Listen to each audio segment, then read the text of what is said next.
we are being lied to and being told by the mainstream media that the welcome to country is not bad at all, especially on Anzac Day. No, no. If you think that the welcome to country is wrong and we shouldn't be having welcome to country during an Anzac Day service, then you are in fact the problem.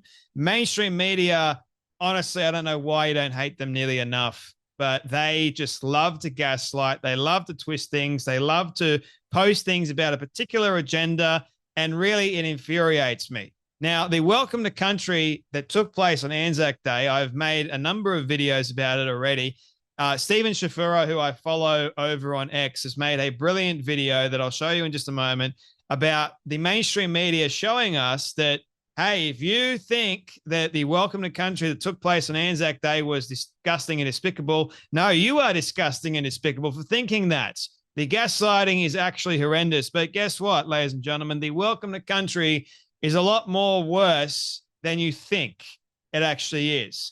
What is the purposes of people paying this guy over $5,000 to be utterly disrespectful to our Anzacs, but then everyone's going, no, no, you're disrespectful because he's a First Nations person, even though he's like an ancestor way, way, way down the line.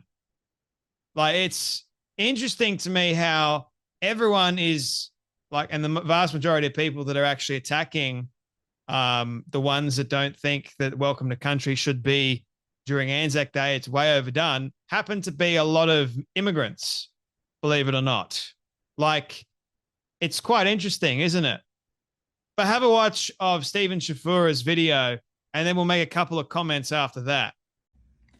We are being lied to about what the welcome to country is about. We're being told in Australia that it's really just a harmless, non-political welcome to territory under the custodianship of traditional owners, and that's it. It's not a welcome to Australia. So we shouldn't feel that we're sort of being dispossessed or told that we're outsiders.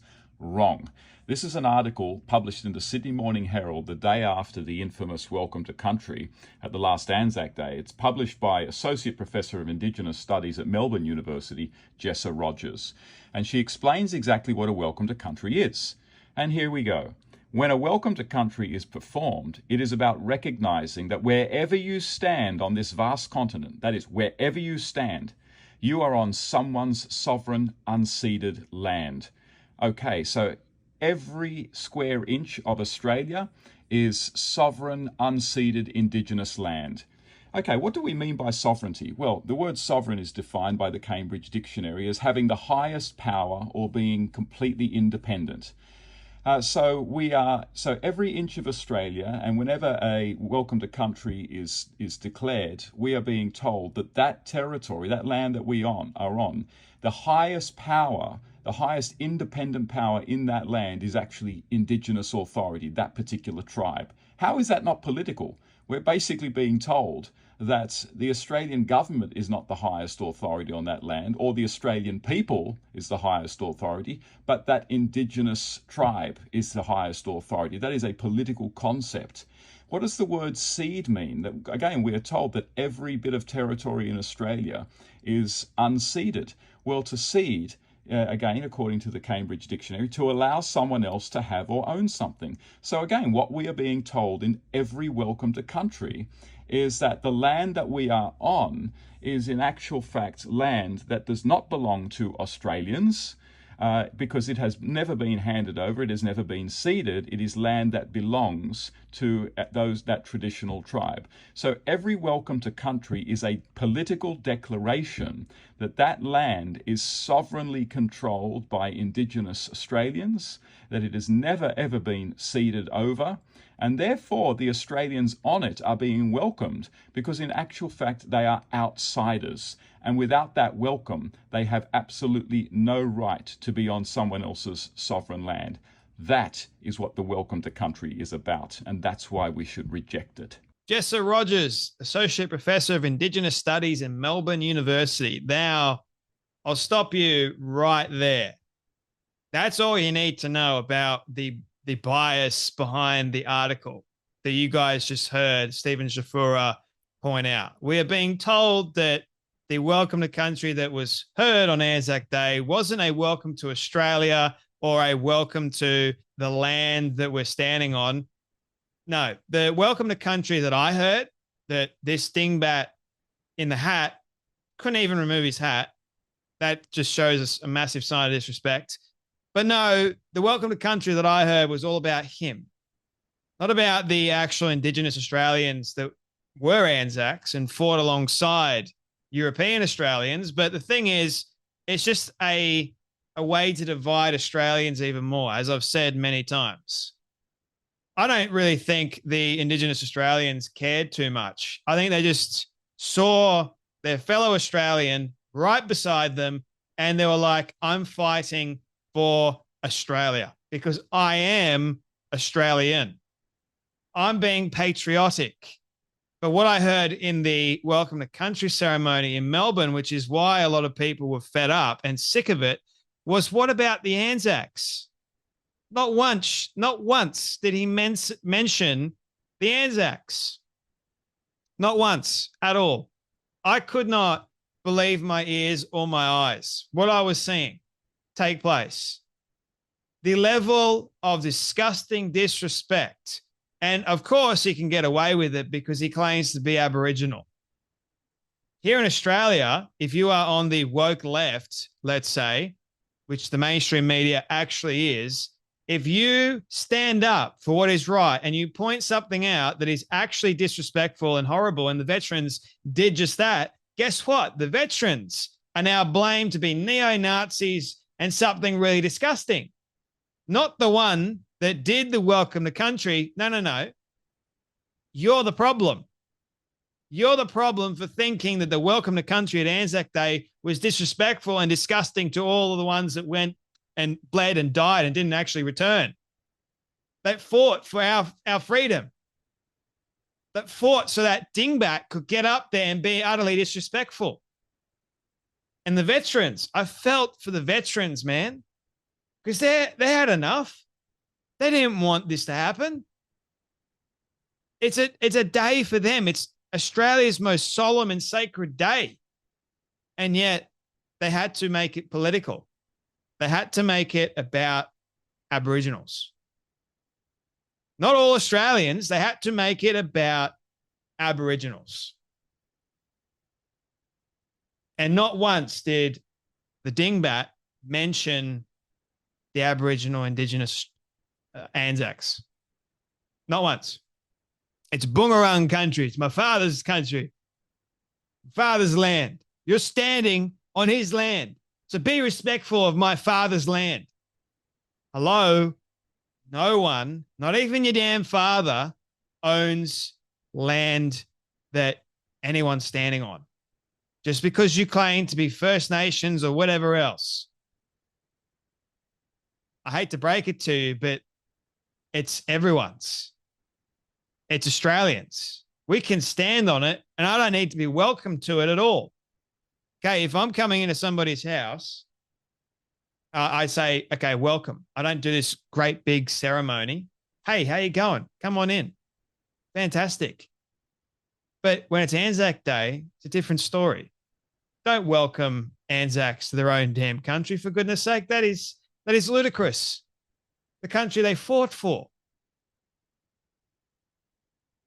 Loads of people, and Stephen Shafura pointed this out as well, we are propping up universities to tell immigrants that Australia is illegitimate and that they don't need to respect us. I've lost count of the number of young immigrants on my social media who've arrogantly said Australians have no right to be here. Treason, deportation. And I made a video of the Aboriginal guy saying that we need to deport all white European Australians. Myself. Let's go. See you later. All right, let's do that. Let's get rid of every single white Australian that says that we don't need welcome to country. And you got loads of these immigrants that will be like, this is not your land. This is the First Nations people's land. It's all that sort of stuff. Then what the hell are you doing here? What are you here for? If it's not your land, if you're, why are you here exactly? If you're claiming that it's not like our land, First Nations people's land. All right, let's go back to that logic for a moment. Just a moment. What were they doing with the land before we got here? I wonder. What was their culture like before we got here? I wonder. And the thing is, you're an immigrant to Australia. If we didn't come here all those however many years ago, if the white man didn't come here, which, by the way, a vast majority of them were, in fact, Christians, if we didn't come here and settle here and, industrialize things and make Australia what it is today, guess what? You wouldn't be here. You wouldn't have the platform that you've got at the moment to say the kind of nonsense that you're spouting at the moment. The entitlement is rich, isn't it? I'm an immigrant. I came to Australia. And guess what? Anyone that says that the First Nations people, it's not that actually their land, they can be deported back from whence they came. That is just ridiculous. The level of insanity that I have been hearing from these entitled little bastards is actually incredible. Stephen Shafura has noticed it. He's been pointing it out. And it's not just me, but there's also Aboriginal people that point out that the level of insanity from the woke dingbats, the actual victims, the ones that really, they don't really work hard. They pick up a paycheck from Centrelink, which, by the way, what would you do without your Centrelink payments, which is paid for by me, thanks to what? The government. What would you do without it? What would you do without free education? What would you do about free housing? What would you do about all this stuff? Free law. Like, you get everything for free if you claim to be Aboriginal or Indigenous, right? Or Torres Strait Islander. Everything for free because of the white European. So let's deport all of them and see how you live after that. Have you seen Alice Springs? You give them some nice things. I'm not saying this is all of them, but Alice Springs at the moment, crime-ridden. Obviously, things need to happen, but there needs to be like law and order that comes into it. All right, let's deport all the white men. Let's support them all. Let's just have all other immigrants come into Australia and see how that goes. Well, let's have no white people, no white Europeans. That is actually insane, if you ask me. And in fact, it's racist. So the white man gives them everything, and then they squander it, and then they complain, and, well, we end up in a world of hurt, don't we? Because we've created this problem for ourselves. Anyway, I think Stephen Shafura is spot on. Australians, we should, Aboriginal included, if you are a citizen of Australia, you are part of this land. Now, you come here, you assimilate, you pay your taxes, you work hard, you get given an opportunity like everyone else. You're Australian. And you can proudly call yourself an Australian. If you're not proud to be Australian, then get the hell out. If you're calling for other people to be deported, you can get the hell out. You're not grateful for what you've got. But how dare you try and say, other citizens, white people need to be deported? How dare you say such a thing? And how dare you have a welcome to country on Anzac Day and then attack the ones that are criticizing and saying that it's well overdone? It's insane. Anyway, that's enough from me, but you guys take care. Be blessed, and I'll see you all in the next video.